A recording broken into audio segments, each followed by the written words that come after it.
At this point in our program, we're going to have a special treat. Now, I'm not a comedian, but if I tell the truth, I'll make you laugh, okay? I was a bodybuilder one time. Don't I look built? I'm built. I'm a 38 on a bad day, okay? But there was a time, pound for pound, at about 145 pounds, I was the strongest brother out here. Problem was, I only weighed 145 pounds. Y'all feel me on that? Well, this afternoon, we're going to bring a real bodybuilder up, okay? We're going to bring a brother who actually looks like he was a bodybuilder and looks like a bodybuilder, not like yours truly. This brother is a champion on many levels, more levels than I can tell you personally. But what I can tell you is he was in a competition called Mr. Olympia.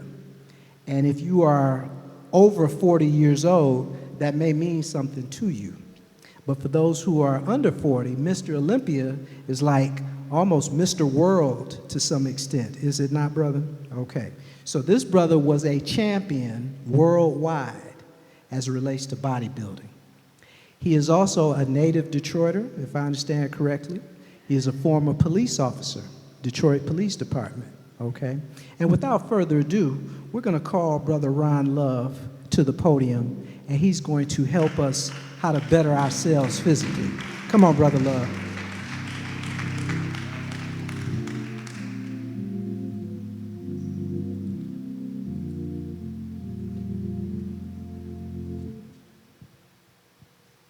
Hello, everybody. I just want to say one thing. First, God is good.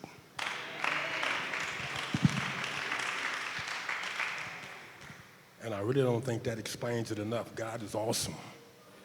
God is amazing. God is unbelievable.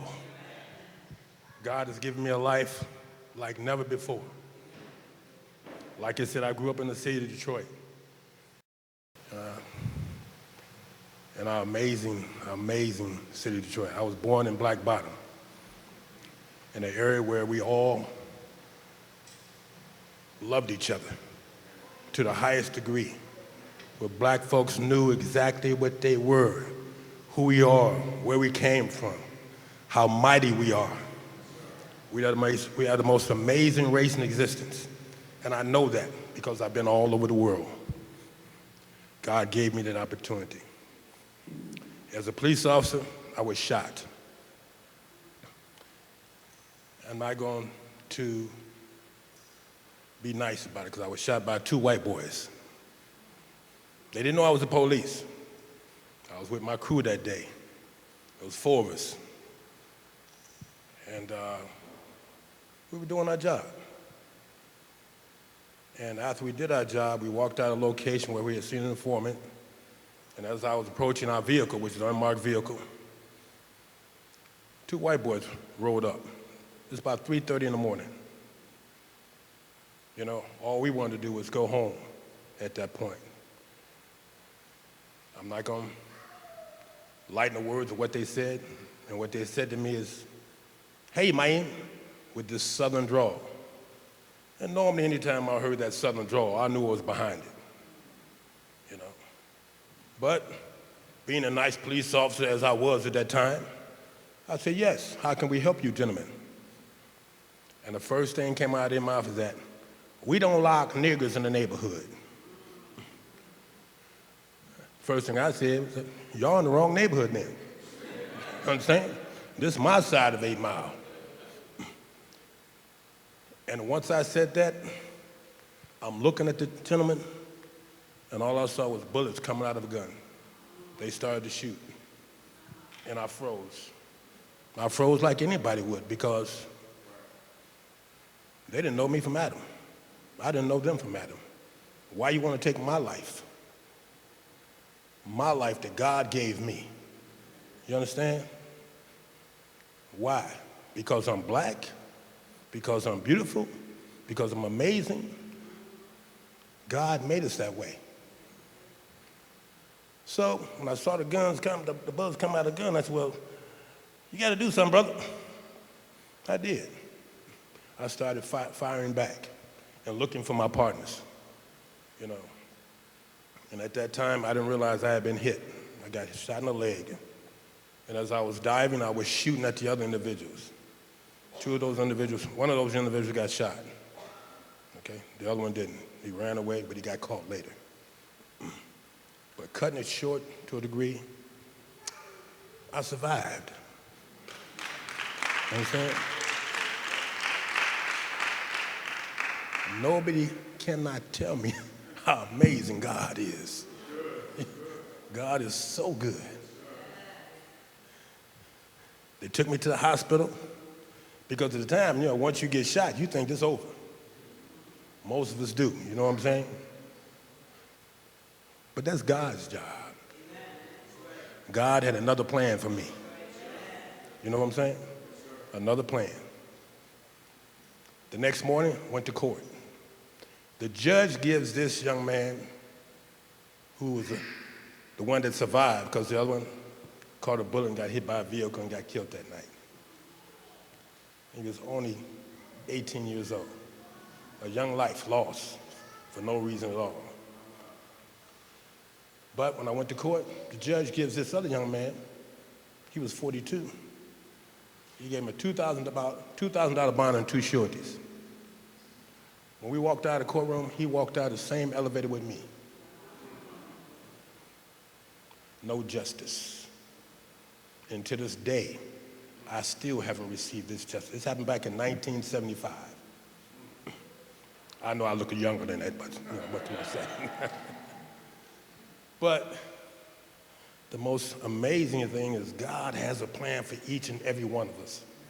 He had a plan for me. I woke up the next morning. I was disabled. I was disabled for about 8 months. And when I got shot, I only weighed about 200 pounds. But while I was trying to rehab and everything and get healthy, I gained another 90 pounds. But I was healed at that time, but not in the degree that I was before I got shot. It was time for me to go back to work, and I had to fit that uniform again. It wasn't fitting. You know what I'm saying? It was not fitting. I could not go back to work looking like that because I wanted to look like that great officer that I was at the time. Because I learned that when you look a certain part, people look at you a certain way. And I wanted my people to look at me as the type of officer that was going to do the job they were supposed to do. But during that length of time, and actually, I have to mention some young man's names here because the Greens are very popular to me. Because he was some of the first brothers I met when I was on my journey. I met him at a place called American Silhouette, like Fitness USA, one of those gyms. And when I came in there, I didn't look nothing like they did. And where is Melvin? Is Melvin back there? Melvin! And I say that because these were one of the young men who were there at the time, who was one of my heroes, because he looked that part. He looked the part where I wanted to get to. And it was great that I had somebody who could motivate me and let me know that what I went through was not in vain. Okay? So I met a few other guys and I started working out. Within an 8-month period, I was back in shape enough to work. Okay? And from that point, I wanted to get better. I want to be better than Mr. Green. But he's one of the young men that was competing during that time when I decided to compete. And it was an amazing journey. An amazing journey. Because God knew.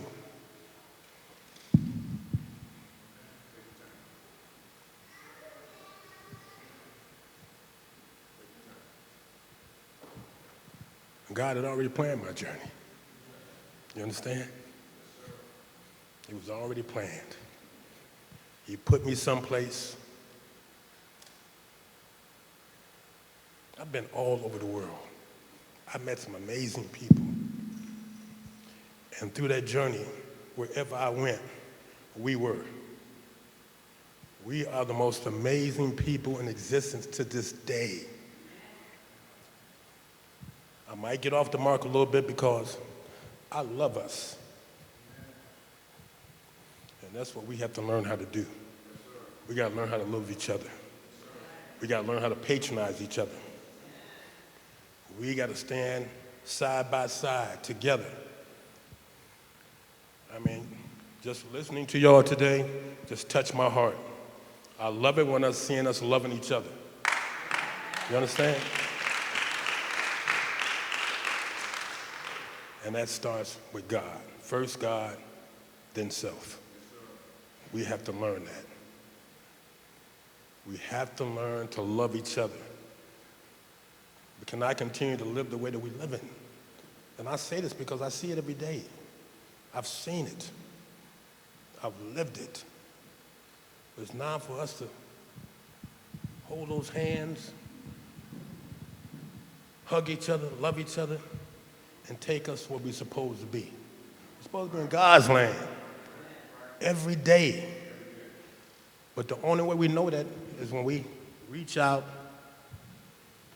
and hug tight and speak those words to your brother, to your sister, to your mother, to your father. Every day I tell my mother I love her. Every day these brothers right here tell you that I love them. Every time they walk in the gym, what do I say to you? What are my words? God is so good. He's amazing. He's unbelievable. Let us be that same way with each other. Because every one of my days are great. God gave me that. He gave me the ability to decide how my day is going to be. How much awesome can it be? No reason why we should be sitting around here crying, boo-hoo, and boom, boom, boom. Because it don't get no better than what it is. Because it's all about how you make it. I was one of the top bodybuilders in the world. And I got a little thing that I say most of the time in the gym today. My name is Ronald Love.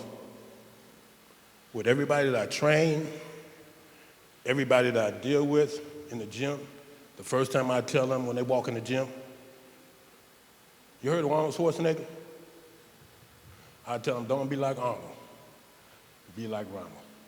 You know what I'm saying? Because that's the love that I have for my brothers and my sisters. And it doesn't make a difference to me what color you are. I'm going to let you know that too. Because I carried some hate in me for a long time. You know? Because here I get a young man and another man that try to take my life because of the color of my skin. And as far as I know, God don't know color. He doesn't. But he knows love. And that's what we got to continue to give each other. We have to. Understand?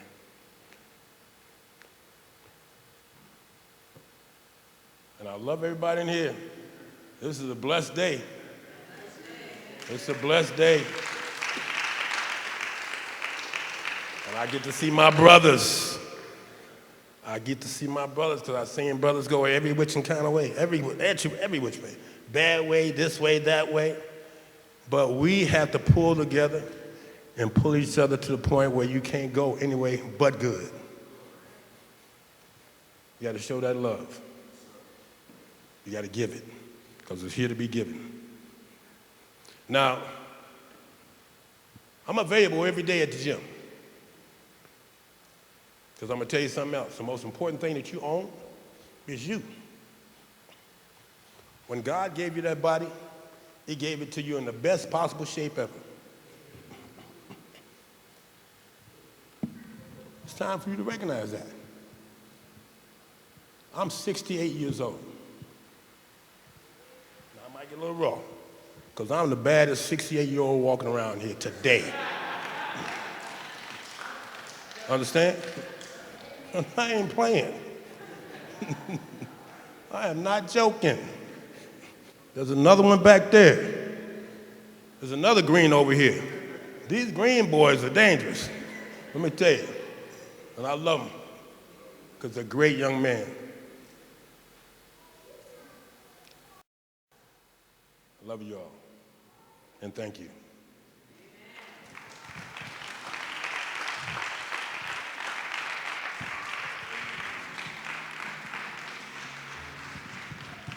Come on, put your hands together once again for our friend Ron Love. I didn't want to rush him because he has so much to tell. He injured himself and really destroyed his quads and couldn't walk for how long, Ron? A year and a half. He was laid up and could not walk for a year and a half. And when a man is active like that, especially in the gym, not being able to get around for a year and a half is traumatic. And we was all wondering, what happened to Ron? What happened to Ron? And when he say he the baddest 68-year-old walking around, there is nobody challenging him. There is nobody challenging him. I think he and Melvin lift more than anybody in that gym. They over there, brother Pastor Eric, they over there with them heavy things. They over there making noise. When your weights make noise, you know you lifting some stuff. But the little stuff I be on the machines. I just be paddling. I'm not over there with that heavy stuff no more. I'm on the machines, some safe stuff. But when he says that when you trying to get your body together, when you walk into the powerhouse over on Woodward, that's not Lifetime Fitness.